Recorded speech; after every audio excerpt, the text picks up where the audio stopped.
बिस्मिल्लाहिर्रहमानिर्रहीम। 10 क्लास कल हमारी एक लेक्चर था थर्ड इक्वेशन ऑफ मोशन। आज हम पढ़ेंगे motion of freely falling bodies. Freely falling bodies क्या होती है कि जब कोई जिस्म आज़ादाना तौर पर इंडिपेंडेंट ज़मीन की तरफ गिरता है तो उसे कहते हैं हम, उसकी मोशन जो है उसे कहते हैं फ्रीली फॉलिंग बॉडीज।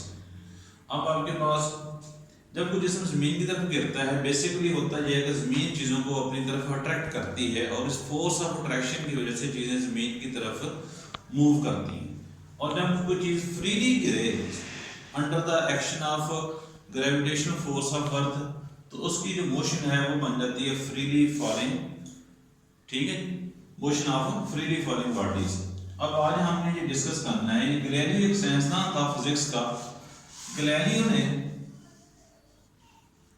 ये सारा फाइंड आउट किया। उसने कहा चीजें जमीन की तरफ गिरती हैं, किस वजह से गिरती हैं, क्यों गिरती हैं, उनका एक्सेलरेशन क्या होता है, उनकी स्पीड जो है या वेलोसिटी वो कम होती है या ज्यादा होती है। इसके ऊपर डिस्कशन उसने किया था। उसने कहा कि जब चीजें एक टावर था, उसने उस टावर के ऊपर से ये डिस्कशन की। उसने कहा वो पैसा टावर एक दुनिया में बड़ा मशहूर तरीन है, वो थोड़ा सा एक अटैलिक सा है कि जमीन के ऊपर उसकी जो एक बिल्कुल वर्टिकल नहीं खड़ा हुआ, थोड़ा सा अटैलिक है। उसने उस टावर से किसी चीज को नीचे गिराया और वो चीज जमीन की तरफ जो है वो मूव करना शुरू हो गई। अब इसने गौर किया, इसी तरह उसने कोई डिफरेंट मैसेज की चीजें जमीन की तरफ नीचे को गिरा के चेक की। उसने दो चीजें मुशाहिदा की।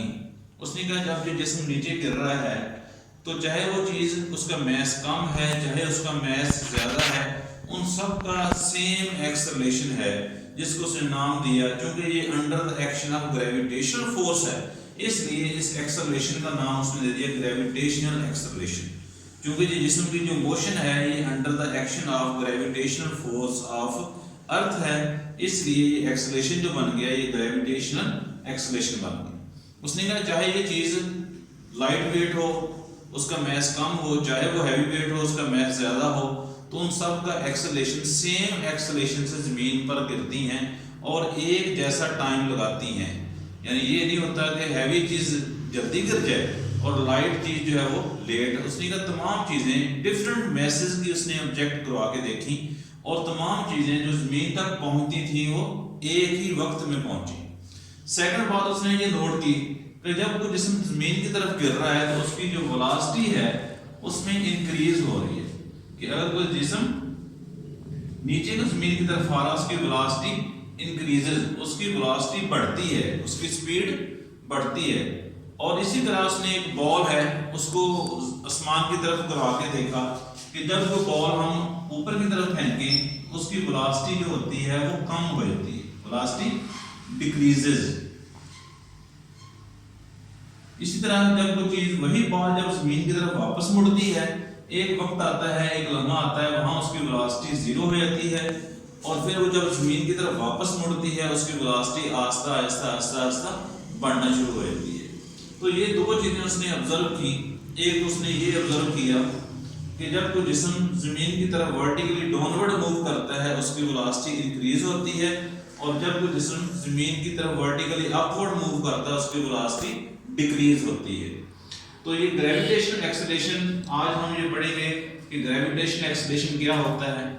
ऐसा एक्सेलरेशन जो जमीन की ग्रेविटेशनल फोर्स की वजह से हो उसको हम ग्रेविटेशनल एक्सेलरेशन कहते हैं। तो क्वेश्चन आपके पास ये है, व्हाट इज मीन्ड बाय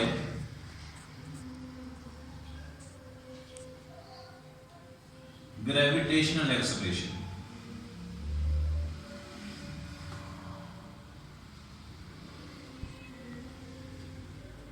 ये ग्रेविटेशनल एक्सेलरेशन क्या होता है?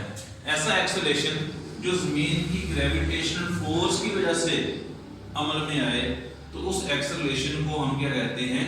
Gravitational acceleration. जब चीजों उनकी मोशन वो जमीन की ग्रेविटेशनल फोर्स की वजह से मूव करें, हर चीज मूव करती है किसी न किसी फोर्स के जरिए से। जब कोई चीज मूव करे जमीन की ग्रेविटेशनल फोर्स की वजह से तो उसका एक्सेलरेशन जो होगा वो ग्रेविटेशनल एक्सेलरेशन होगा।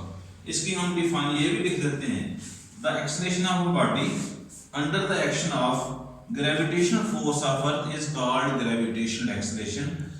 the acceleration of a body under the action of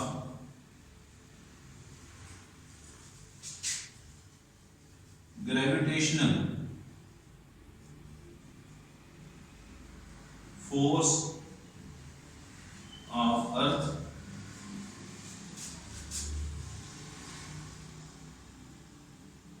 is called,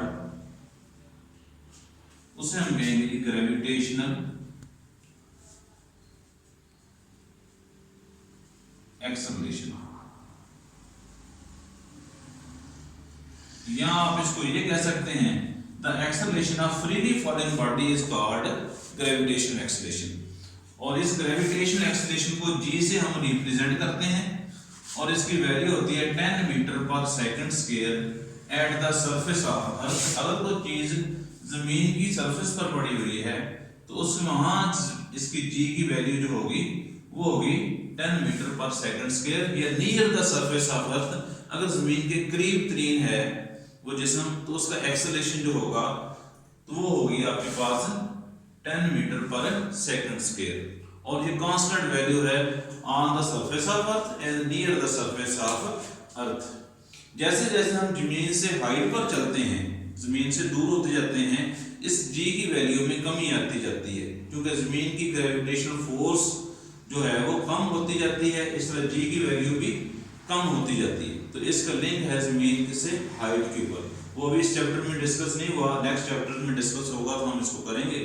तो आज था कि ग्रेविटेशनल एक्सेलरेशन क्या होता है। ऐसा एक्सेलरेशन जो फ्रीली फॉलिंग बॉडी का हो या वो जमीन की तरफ चीजें जब मूव करें independently under the action of gravitational force of earth, उस एक्सेलरेशन को हम कहेंगे ग्रेविटेशनल एक्सेलरेशन। और ग्रेविटेशनल एक्सेलरेशन के जरिए असर जब कोई जिस्म जमीन की तरफ मूव करता है उसकी वेलोसिटी इंक्रीज होती है। The motion of a body downward on the motion of a body, जमीन की तरफ जो जिस्म की हरकत है, जो डाउनवर्ड मोशन है, इसमें वेलोसिटी इंक्रीज होती है। और किसी जिस्म की हरकत उसकी वेलोसिटी जो जमीन से अपवर्ड जा रहा हो, ऊपर की तरफ जा रहा हो, वहां उसकी वेलोसिटी डिक्रीज होती है। तो आज का लेक्चर हमारा यही था। इसमें ग्रेविटेशनल एक्सेलरेशन है और इसकी वैल्यू यूनिफॉर्म एक्सेलरेशन होता है। जब भी कोई जिस्म लीनियर लाइन में जाता है, हमने पीछे पढ़ा था कि यूनिफॉर्म एक्सेलरेशन क्या होता है, जब वेलोसिटी में चेंजिंग इक्वल आती है in equal intervals of time. जब आपकी वेलोसिटी चेंज हो रही होती है विद टाइम के साथ और लीनियर लाइन के अंदर जिस्म जा रहा हो और उसकी चेंजिंग भी इक्वल आए with equal interval of time, तो उसका एक्सेलरेशन जो है वो यूनिफॉर्म एक्सेलरेशन होता है। तो ये जी की एक्सेलरेशन जो ग्रेविटेशनल एक्सेलरेशन है, चाहे वो जिस्म जमीन की तरफ आए चाहे वो जिस्म जमीन से अपवर्ड जाए, तो ये ग्रेविटेशनल एक्सेलरेशन यूनिफॉर्म एक्सेलरेशन होता है। जज़ाकल्लाह जी, इसको आपने लर्न करना है और इसको होमवर्क में